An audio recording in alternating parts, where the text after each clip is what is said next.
I hope so. Well, let's see, because there's a bit of a delay. So I'm hoping it's not going to live stream everything we just said. It'll be an adventure if it does. I Very mean, silly. So let's see. All right. Thank you. Yes, I hope so. Well, let's see, because there's a bit of a delay. So I'm hoping it's not going to okay, live. so good. It sounds like it just started there. That sounds solid. That sounds perfect. Amazing. All right. So you know what I'm going to do? Oh my goodness gracious. Okay. So there's a delay. It's fine. So we're live right now. I'm going to hit record. Nice. And so if this is a disaster, then at least it will be recorded and then I'll post it later. So, It'll be an adventure if it does. all right. So whatever. I think we're good. I think this is good. So anyway, hello. Hello. And thank you. Thank you everyone for watching. This is okay, I'm just going to pause. This is very raw, very real. My first live. So I'm just going to ask some questions. So Liz, when you do your live, I guess you go right to YouTube, right? So yeah, I do it somehow. I don't honestly set it up. Joe sets it up for me. And then he just hits the button and he says like, you are now live. And I'm like, oh, hello. Perfect. So talk now. All right. yeah, I'm like, okay. And sometimes he does it and it's not really connected. And it's like 5 minutes later, he's like, no, that's not going. I'm like, okay, that's good. So so we're on Zoom and we're on YouTube. So I have my Zoom open and it's streaming us. And then I'm just going to keep it open in a separate window so I can see if anyone's here. So Cheryl is here. Hello, Cheryl. Hi, Cheryl. Cool. So what we're going to do is we're just going to chat. We're going to chat about telemedicine. So thank you for coming. Thank you for being here. So I had some questions people asked about telemedicine. And so we're just going to jump right in. Actually, let's start by, if you don't know Nurse Liz, let me introduce you. Cheryl, I feel like I've seen you on Liz's page, so you probably know Liz. But anyway, if you're watching this after the fact, Nurse Liz is a family nurse practitioner in North Carolina, and you work in a family practice, private practice, and you have your own YouTube channel, which obviously is actually linked already on my page, but I can link down below. Anything else you want to introduce yourself if you, if there is a crazy chance that people are not familiar with you already? We pretty much covered most of it. I have 2 girls. Sorry, I was opening my phone to have it on here so I could look at the comments. Yes. So I was very distracted. That's awesome. Great I have 2 little girls. I started my channel because I was really angry that my school wanted me to drop out while I was in NP school. And just kind of random, and here we are.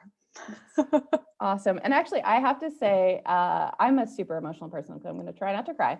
But you are the reason basically that I do this. And so I just want to say a big thank you because this is scary.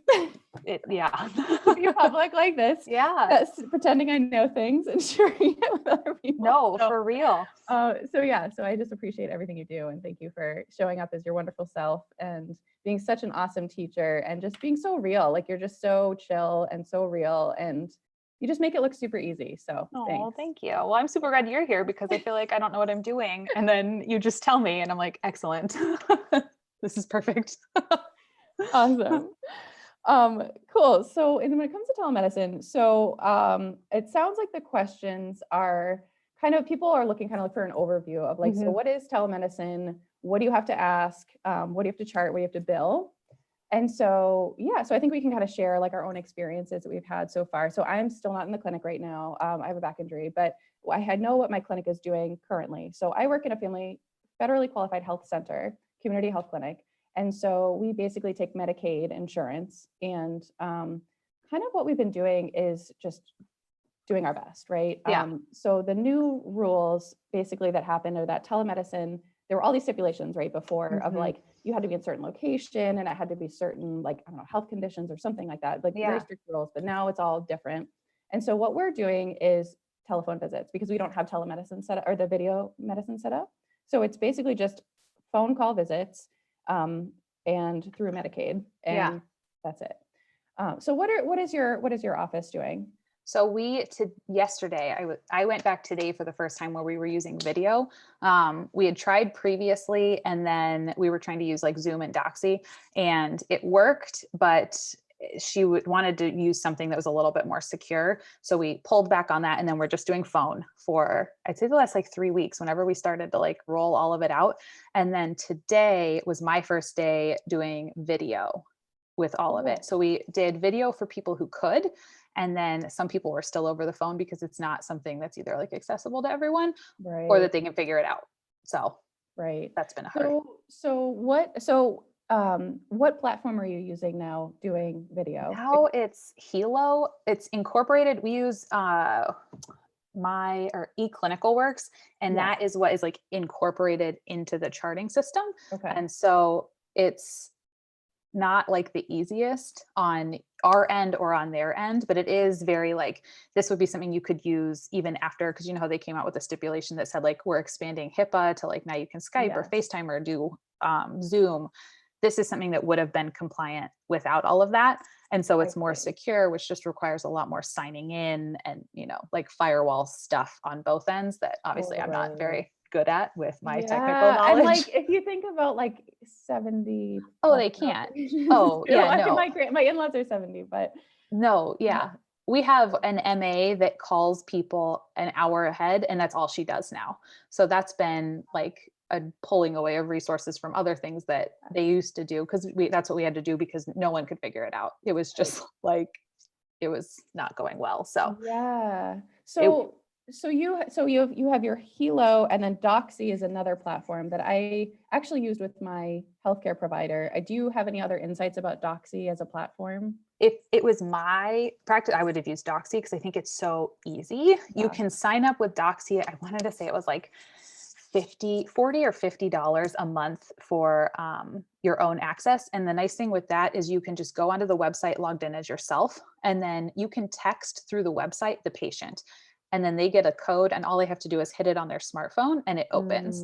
So there's no like, download this, do this. It's just like, I'm going to text you, and it's not from my phone, which is nice. Because that was the other thing with like Skype and FaceTime is I don't want to use my own phone to call you. And we don't have an office iPad. Like a lot of people were like, oh, just use the office iPad. I'm like, I think we're on different levels. I think that's been a huge issue too, like just different thing too, is between small offices or like federally qualified health centers, the resources versus like, oh, you work for the big hospital system. Like, of course you all have iPads and all of these other, you have an IT team, which in other, like our IT team is me and her, and we're equally matched on like, I could barely get this to work. So, I mean, I think this is what's so hard. So like, I think that like a lot of questions about like how this works, and hopefully like you're in this situation where you're in a private practice with one doctor. So you're in charge of figuring this out basically.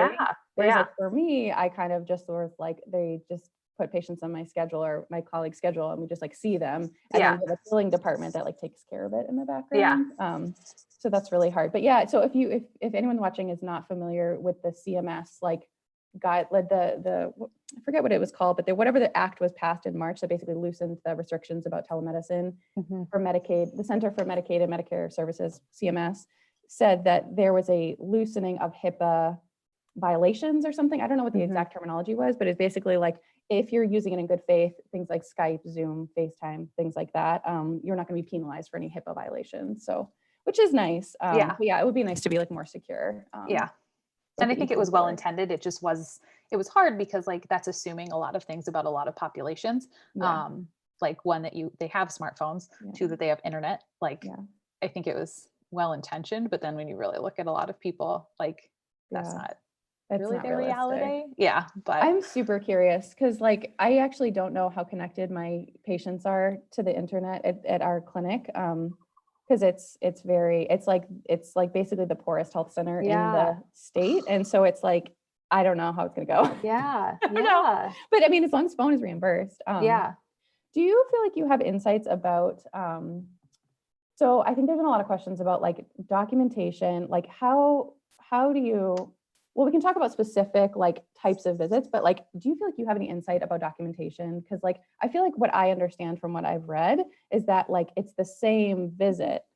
So like you just chart the same. So like I did a billing episode talking about like the 99213 versus 4, like those different levels. Like, is that kind of what you found as well for your office? Like, how has that worked for you guys? In terms of charting, it's almost the exact same. So at the very beginning, you do have to put a disclaimer and just say that this was a telemedicine encounter. You have to specify what it used, a telephone or real-time audio, or video, or both. And you also have to say that they consented to use telemedicine and that how long it was, the whole encounter. Awesome. And I've been adding, I don't know if it's necessary, just like due to COVID-19 pandemic. That way in the future, if you look back and you're like, why were we doing this? Then that's kind of there.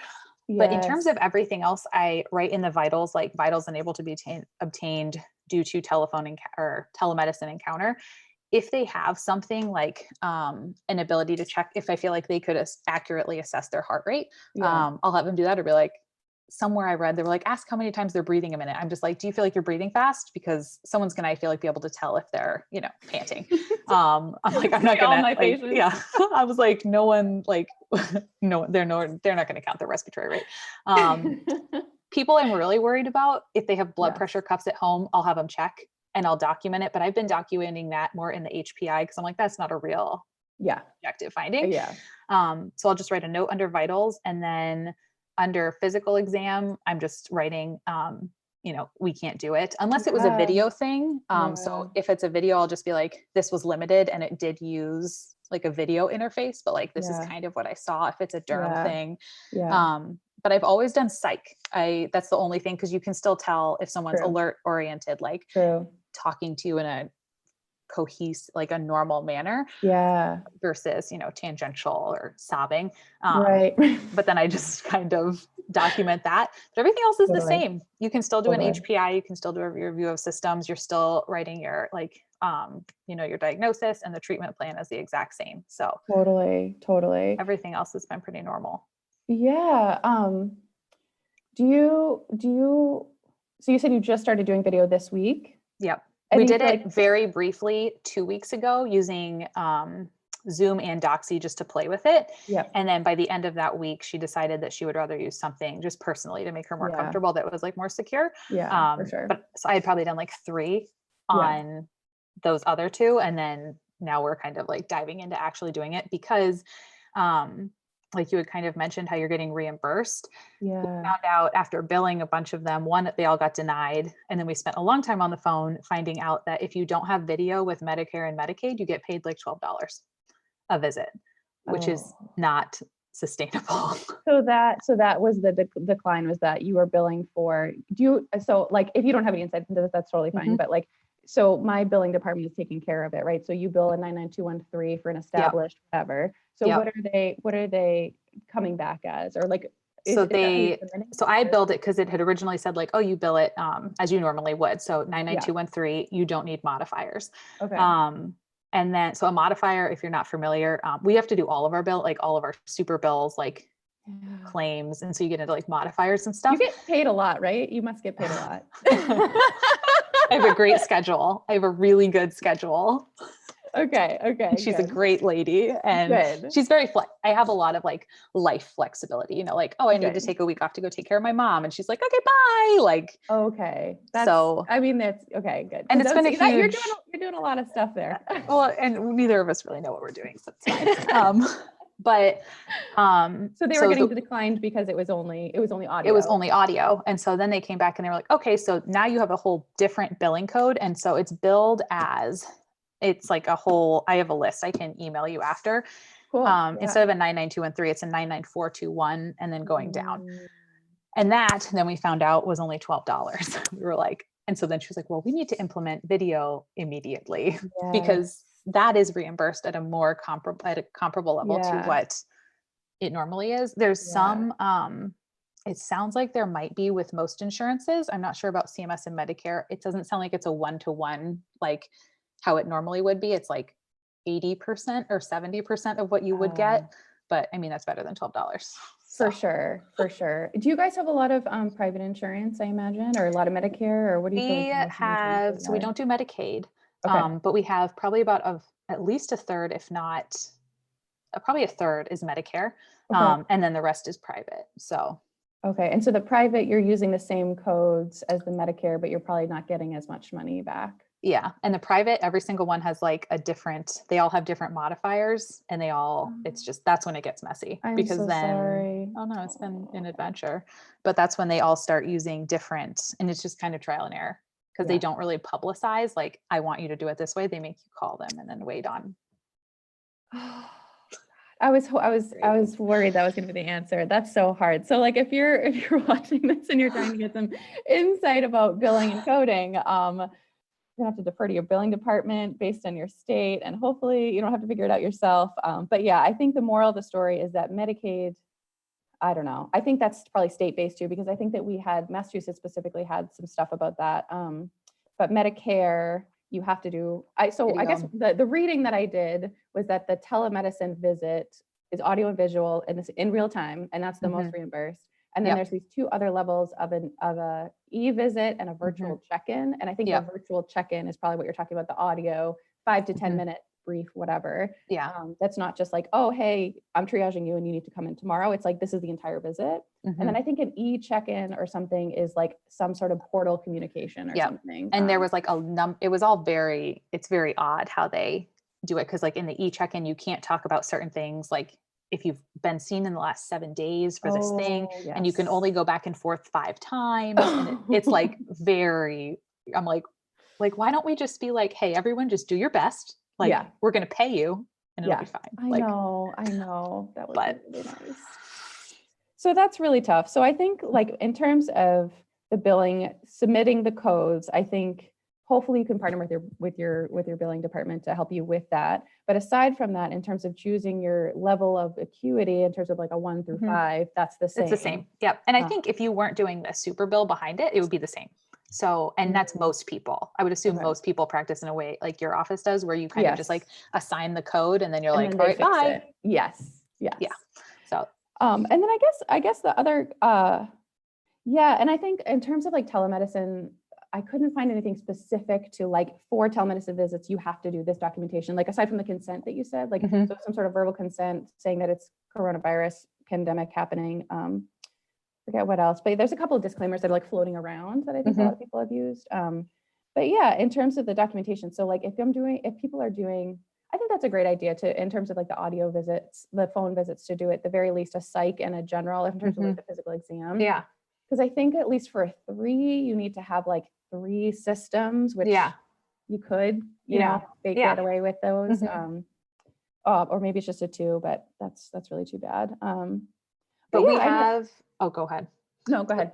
I was going to say, we have successfully submitted to like Blue Cross Blue Shield and I think Cigna without any physical exam, with just the psych one that I put in. And I think she even might have submitted it without a psych, and they said fine. So I think because they're honoring telephone ones. So different insurances will let you do just telephone, and they count it the exact same.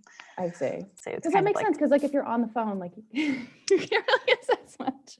Yeah. And it's like, I'm like, yeah, you can't say like, this is fine, and then not let you do that. So some of them have, and some of them have been much more lenient, and like Blue Cross Blue Shield has been very much more communicative from the beginning. They were and they kind of give you free reign. They're like, that's like, nice. Do something, and like, it's fine. Helping. Yeah. Yeah. Good job. Someone's helping with that. Yeah. So I have a couple of questions that people asked about. Someone asked, I like this question. What is the most creative way you've gotten vitals? I have had, so mostly like I've had some people send me spreadsheets of like, they downloaded their like Fitbit data, and I just like wanted like one thing, and they like sent me spreadsheets, and I was like, oh, okay. One person, they like, mostly it's been a lot of like Fitbits and and then some people, one person went that morning to CVS to get their blood pressure checked. I was like, that literally defeats the entire purpose of this encounter. I was like, you're staying home because you're 80. Like, you went to CVS just to get your blood pressure checked? Like, and I want you to share about the lady with the pee. Oh my gosh. So I had a patient who, this isn't vitals related, but she was concerned she had a UTI. And I was like, okay, so we can, like, we're trying to figure out how we're going to get the pee to the office or to the lab, because we can send it out to the lab. And I couldn't figure it out because she didn't want to come in at all. And we didn't want the person to like drive here, get a container, go home, get it back, and like do that. And she's like, oh no, honey, it's fine. Like I just use a canning jar. And that lady, she's like, I'll just boil it. We'll sterilize it. I'll go, and I'm just going to leave it outside your door. I was like, she's like, I'm gonna have someone else drop it off outside your door. And I was like, I mean, I guess that's fine. I love it. But she also sent me jam. And I was like, I had to call her the next day. I'm like, where has this jar been? Like, please not next to me. Yeah. She's like, oh honey, I didn't pee in that jar. I was like, oh, okay. So Things I cute. never thought I would like have to call and be like, I just wanted to make sure. Like, That's amazing. That is so cute. it was That's pretty adorable. So what are your feelings about this? So someone was asking, like, I think people are asking, maybe preparing going forward, like they're not in the clinic yet, thinking about different types of visits. And so what is your office policy, or what is your personal policy about like UTIs, and in terms of deciding about getting labs or not? if most of the time, I like to get them most of the time, just because I'm like, oh my gosh, like this is not the time to go down the rabbit hole of we're trying to treat you and now it's not working and yada yada. If it was someone who was like, I guess, very straightforward and they really had no other way to get it in, I mean, like, what are we going to do? Like, Yeah. I'd rather, Totally. I guess, treat you, or especially if they're sick. If it was like, we really definitely want to treat you, then, I mean, I guess we're going to do it. And that's kind of a conversation too I have with them. And sometimes I've just left it up to them. I'll be like, look, we Totally. can, it might not be the right one. And a lot of them, you know, if it's either like, I'll look back at their history if they've had a few, and we can be like, you've had different things. Like, Yeah. we really do not know. That person, I'm much less comfortable being like, Right. let's just wing it. Like, Right. try this. No, it's true. For sure. But a lot of it's just talking about them, like their comfort level, and just explaining that, you know, like once we do this, like we kind of check it now. And then once we do the antibiotics, that makes our choice a little bit harder. Yeah. We could switch, but we're not sure. I mean, if they're like healthy, otherwise no issues, that's more of a thing where I'm just like, all right, let's just try it. Like, Totally. it's fine. But it's, again, like kind of up to what they want to do. We've done a lot of people just like driving up, like a drive up type of thing. Like we've gotten lots of pee and water, like just all sorts of interesting things. Now that this lady's given me this idea, I'm like, if you could just boil that and like drop it off, like perfect. You're fine. Yeah. I mean, I think that's like this.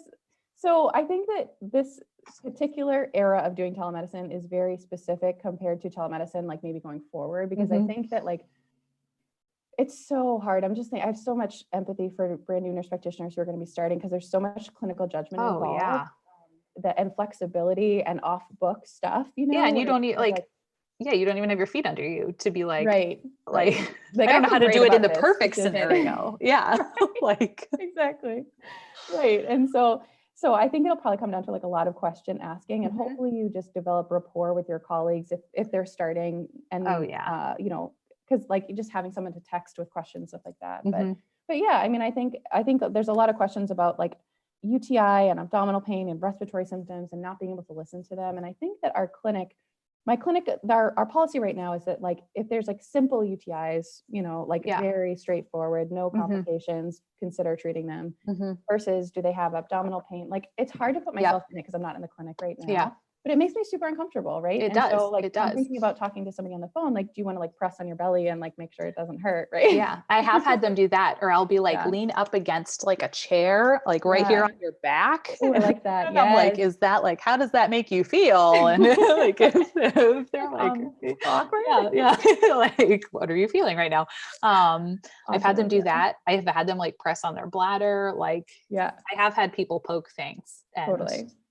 Yeah. Sometimes it's helpful, and sometimes I'm like, this is not helpful. Right. You're not picking up what I'm putting down. But but it's hard. Like, it is super hard. And I think like our clinic, at least, we have in-person visits available still. And I think it's just like that risk benefit, like ratio of like, is it worth it for you to come in? Like if I had a confused older lady, right? Like I'm not going to do telemedicine. Like, I mean, that's a really hard decision, right? But like, if we have so few patients already, we have protocols in the clinic and like all that stuff.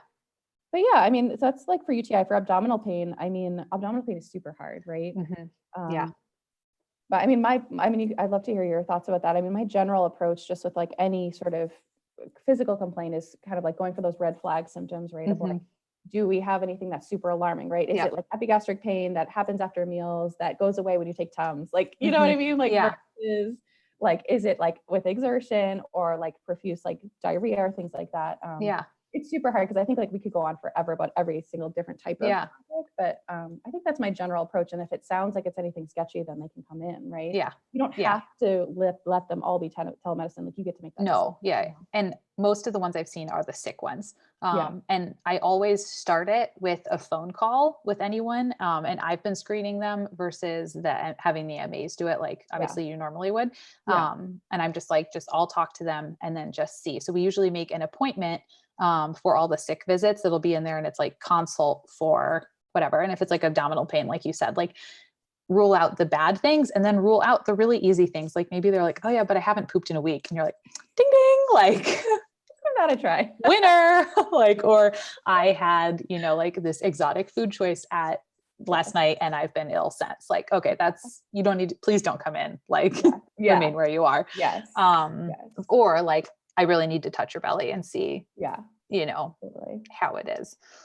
Right. Absolutely. And then respiratory symptoms, what have you guys been doing for your clinic? Because I think like what the question specifically was to somebody with respiratory symptoms feeling uncomfortable, not being able to listen to their lungs. And if they have any wheezing or things like that, or crackles or things like that. And my clinic has a respiratory illness protocol because we don't have enough PPE. We don't That's have ours. testing.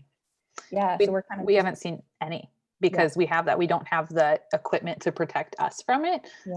And so we have like basically they have to go to like urgent care, or if we try to triage over the phone, like, is this person actually like, sick, or like what level, like, do we need to send you to the ER, or are we going to try to send you over to an urgent care, or like, are you really okay at home? Cause there's always the people who don't know and they come in for like, you have people who come in for every time they sneeze, and then other people who are like, if they call you, you're like, oh, like, dang it.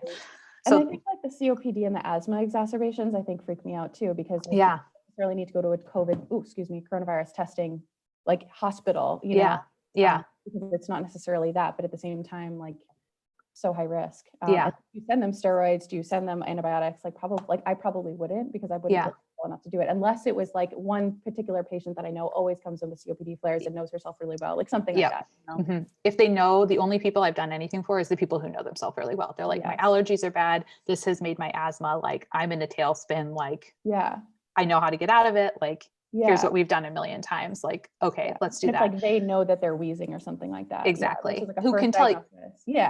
Who can tell you a really good like description of everything that's going on. But that's when it gets, and then you're like, well, I don't want to bring you in because like we don't have anything. And so, but you don't want to send them to the hospital because then if they don't have it, I mean, that's a really good way to get it. And if they're already sick, then it's like, I know it's super, super, super hard. I mean, I think this whole thing is just really, really hard. And I think that like, it's just going to involve a ton of questions, especially if like someone's watching and they're new. There's already a million questions per day. And I think it's just going to add to it. The fact that it's telemedicine. But another question that I had, do you take students? Have you taken any students? I do. You do? Awesome. Are you taking anyone right now? We had one, and then we just kind of like, I felt horrible. Her school was kind of like, I mean, if you want to keep going, and it was just like, we're not teachers at this point because we're both so stressed. And so it was kind of like, we felt horrible, but it was like at a point where neither of us we share them. So like, cause I'm there so part-time. Right. Totally. And so it was kind of like, this is not a productive learning environment for you. Cause both of us were near tears for like 2 weeks straight. Like at work, we were no, I mean, it's better now, but it was just really hard. And I was like, this is not she hadn't come yet. And so it was kind of just like, this is not an environment where like I can teach. And even now, like today I felt brand new leaving. I was just like, oh my gosh, like I wouldn't have been helpful for a student. I would have just made them feel like, I regret my choices. I was regretting my choice. And I was like, and I know I like this job. Like, so I don't want to, I was like, it's just not a good learning environment right now. Right now. I know.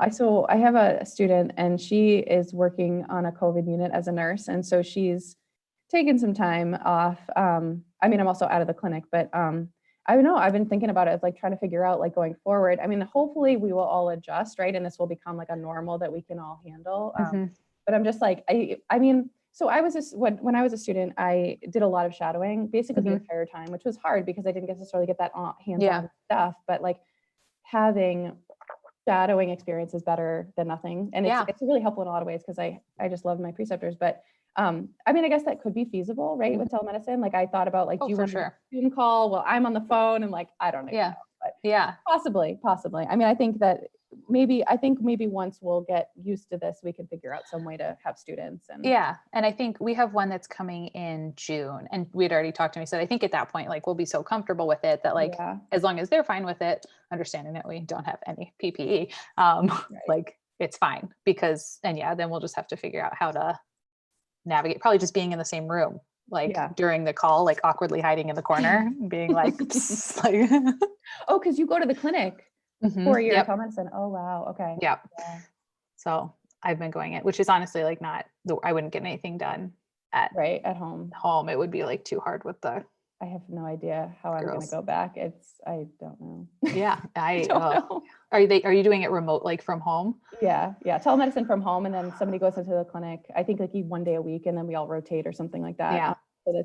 So we can see. But I was looking at the schedule and I was seeing the in-person appointments were only IUDs actually, which I didn't even know they were doing anymore, but I guess they are. But, or like some in-person things. And that brings up another question. Are you doing derm by phone or by text or like fit photo? We're doing it and encouraging, like we're doing some. We haven't had a ton of derm. I think people are more hesitant.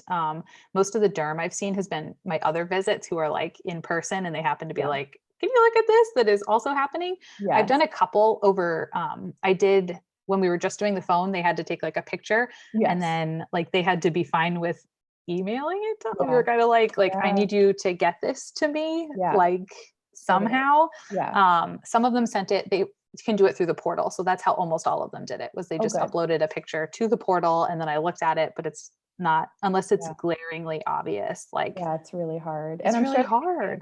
iPhone cameras or the phone cameras are not great either. No. Like, I took my own, I had a what are those spots called? I can't remember, my little brain dead, but they're benign. Anyway, I had a thing on my back, but it was like a black color. And so I was like trying to get a picture of it because I wasn't sure if it was anything weird, but I mean, it was terrible. It was a really bad picture. Oh yeah. It's hard. And then you can't tell, you're trying to ask me like, is it raised? But like how raised and like heat level? Like what is that like? And they're like, it feels like everything else. And you're like, right.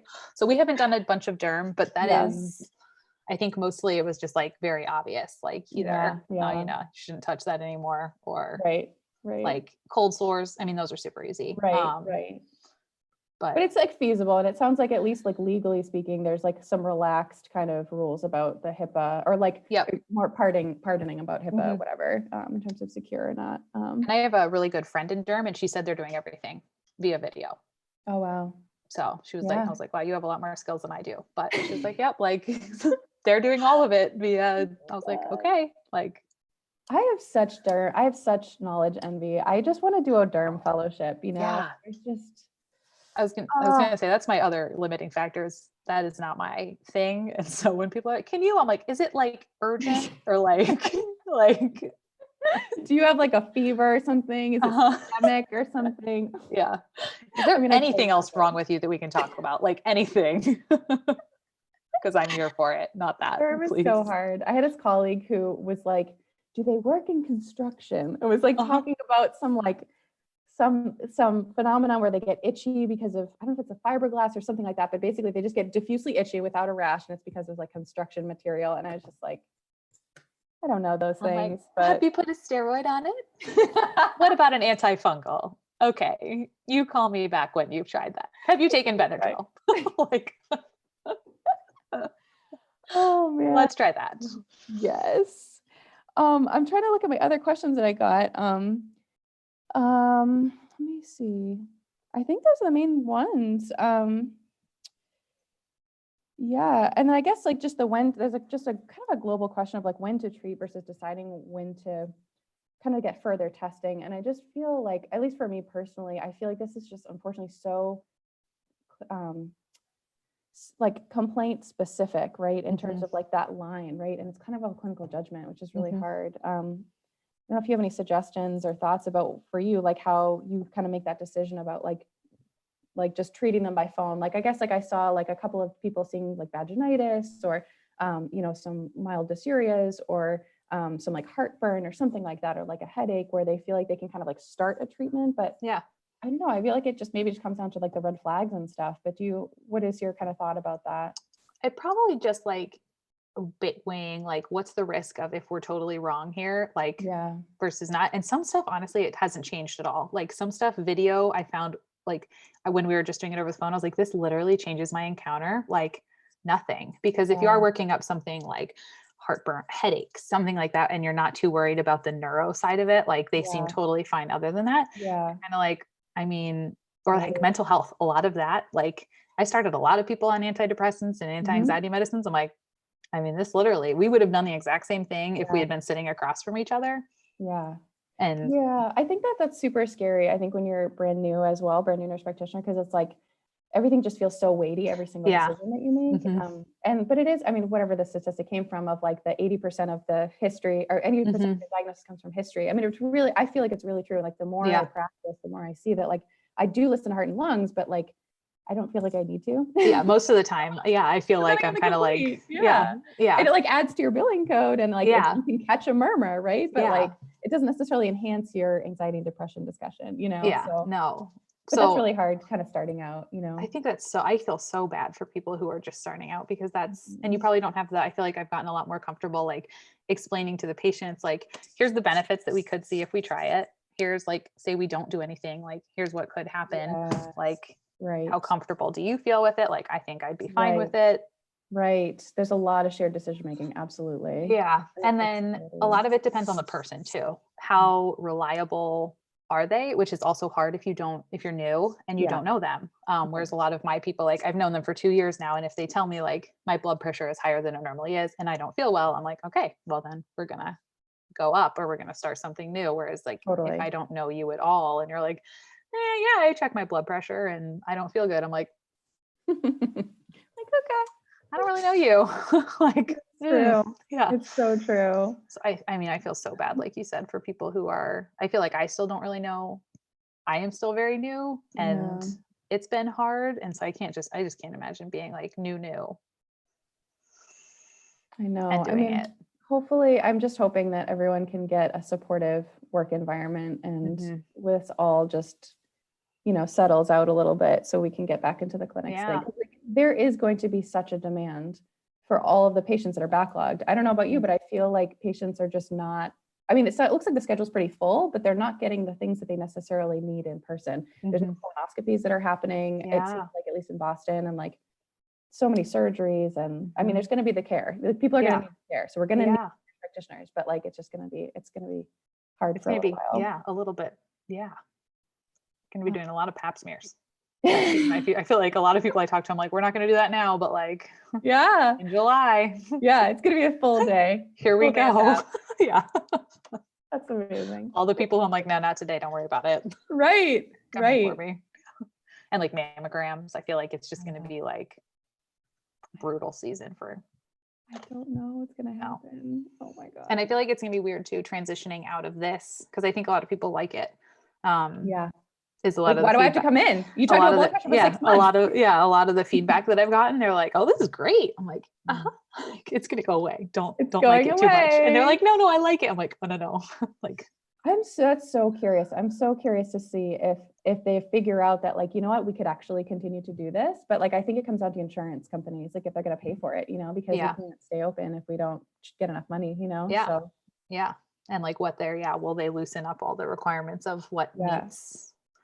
And then that's going to be a whole different headache of like, oh, well, follow-ups on X, Y, and Z can be on that. And like a lot of them once per month, once per year, and then every 3 months, or like, all those different like rules. So. Yeah. And like, I think it, like we talked, like a lot of it's clinical decisions, like everyone's different. So how would an insurance company be like, oh yeah, like go for it, but don't hear, like, you violated this rule. Yeah.